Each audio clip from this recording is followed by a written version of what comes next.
अब इंतखाबात की बात करना आपको हमाकत ही लगेगी, क्योंकि जिस किस्म का माहौल बन गया उसके अंदर इंतखाब तो नहीं होगा, उसके अंदर तो बाकायदा जंग होगी, खून खराबा होगा। जिस किस्म की खूंखारी का मुजाहरा जमातें एक दूसरे के बारे में कर रही हैं, उसके बाद तो शायद बहुत ही मुश्किल हो कि किसी मुदब्बर तरीके से, किसी दानिशमंदाना तरीके से, किसी ऐसे तरीके से जो महज़्ज़ब भी हो और सियासी जोश खरोश का बाकायदा इजहार भी कर पाए, आप ये इंतखाबात करवा पाएँ। लेकिन इसके साथ साथ ऐसे मामलात जिनसे मज़ीद तनाज़ा खड़ा हो सकता है,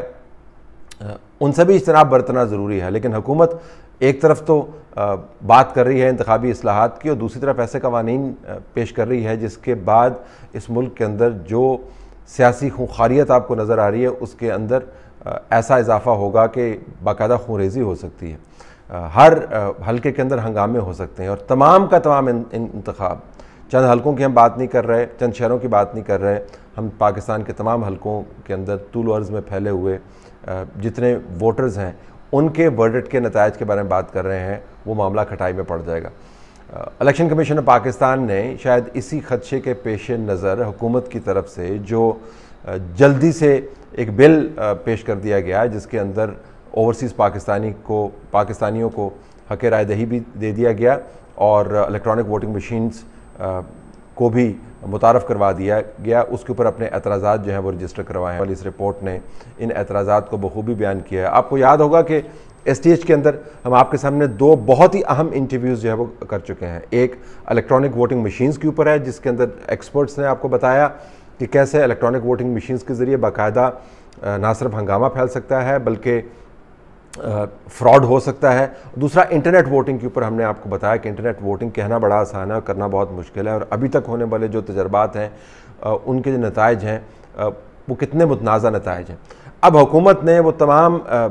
हिदायत जो है बलाए ताक रखते हुए झट से कानून साजी कर दी है। इलेक्शन कमीशन है वो पाकिस्तान के अंदर इंतखाबात का कस्टोडियन है। ये वो बॉडी है जिसने इंतखाबात करवाने हैं, जिसने इंतखाबात के डाटा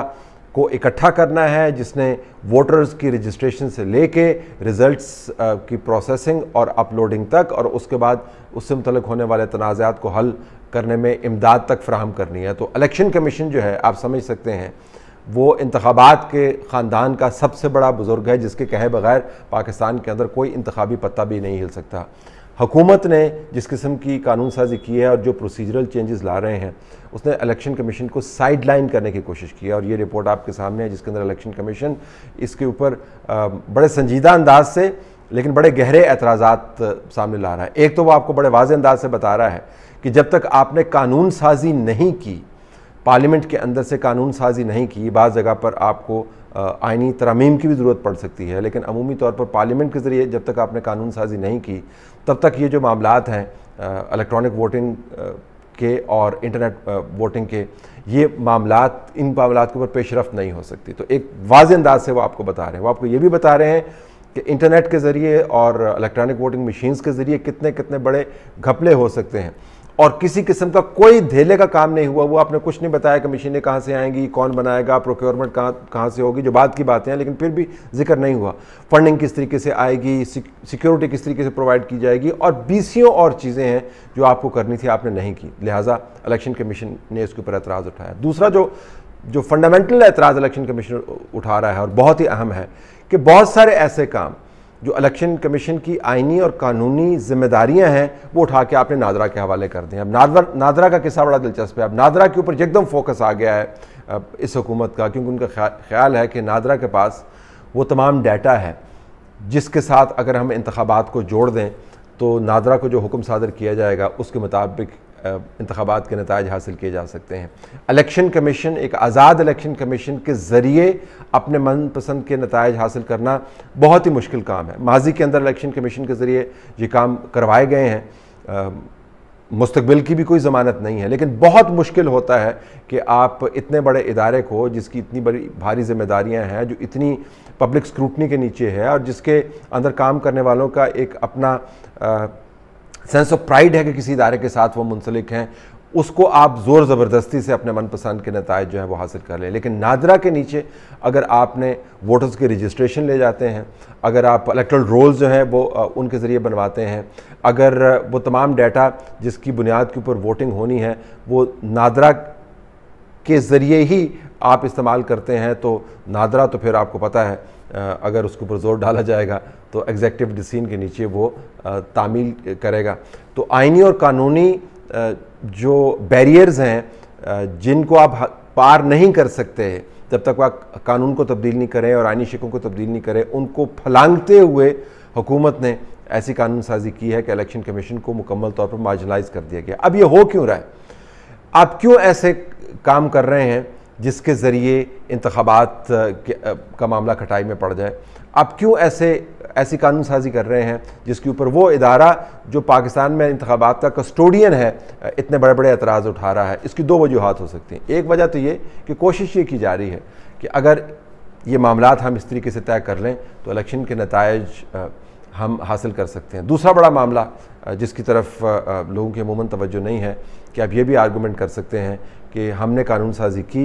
इलेक्शन कमीशन जिस निज़ाम के तहत इंतखाबात कराता है वो हमें काबिल कबूल नहीं है और हम तजवीज़ ये दे सकते हैं कि इन इंतखाबी इस्लाहात को अगर आपने करना है और अगर वो नहीं हो पाती, अगर आपकी हुकूमत जब ख़त्म होती है तो उसके बाद ज़ाहिर है एक पीरियड आता है जिसके अंदर आपको केयर टेकर हुकूमत लगानी पड़ती है जो इंतखाबात करवाती है, तो वो पीरियड को एक्सटेंड कर दिया जाए। तो बड़ा ख़दशा ये है कि इंतखाबी इस्लाहात के नाम पर इंतखाबी अमल को तअत्तुल में डाल दिया जाए,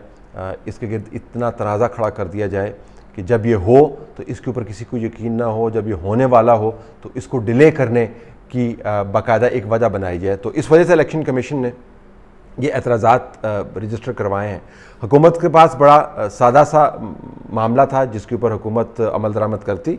तो ये एतराज़ात इस तरह सामने नहीं आते कि जब आपने ये बिल पास किया था या बना रहे थे या इसका टेक्स्ट बना रहे थे, तहरीर कर रहे थे, तो उस वक्त इलेक्शन कमीशन के साथ कंसल्ट कर लेते। इलेक्शन कमीशन के साथ भी कंसल्ट करना गवारा नहीं किया, अपोजिशन के साथ तो कंसल्ट करना गवारा करता ही नहीं है, इलेक्शन कमीशन के साथ भी इस मामले पर आपने कंसल्टेशन गवारा नहीं की। तो ये जो कहा जाता है कि चूँकि अपोजिशन जो है वो हमारे साथ बातचीत नहीं करती है, हम तो बातचीत करने को तैयार हैं, जो एतराज़ात इस स्टोरी के मुताबिक जो सामने आए हैं उसके अंदर जो बड़ा नुक्ता आपको नज़र आता है वो ये कि किस तरह ये हुकूमत उस इलेक्शन के कस्टोडियन के साथ भी बात नहीं करना चाहती इंतखाबी इस्लाहात के हवाले से और इलेक्शन करवाने के अमल के हवाले से, जिसका काम है पाकिस्तान के अंदर इंतखाबात करवाना। इससे आपको पता चलेगा कि आने वाले महीनों और सालों में इंटेंट क्या है, नीयत क्या है। ये तमाम कवानीन, ये तमाम मशीनें, ये तमाम जल्दी, ये ज़ोर ज़बरदस्ती के साथ रिफॉर्म का मामला ये इंतखाबात को सही करवाने की बुनियाद फराहम नहीं करता। ये उनमें से पसंद के या तो नताइज निकालने की कोशिश करता है या उस तमाम मामले को, इंतखाबी अमल को इतना मुतनाज़ा करवाने की एक कोशिश लगता है कि अगर वो ना भी हो तो लोगों को महसूस ही ना हो कि पाकिस्तान के अंदर इंतखाब नहीं हुए। उनका ख्याल है कि ऐसे बुरा इंतखाबात से तो बेहतर है कि इंतखाब ना हो। जब ये सोच डेवलप हो जाती है तो आपको पता है कि फ़ायदा किसका होता है।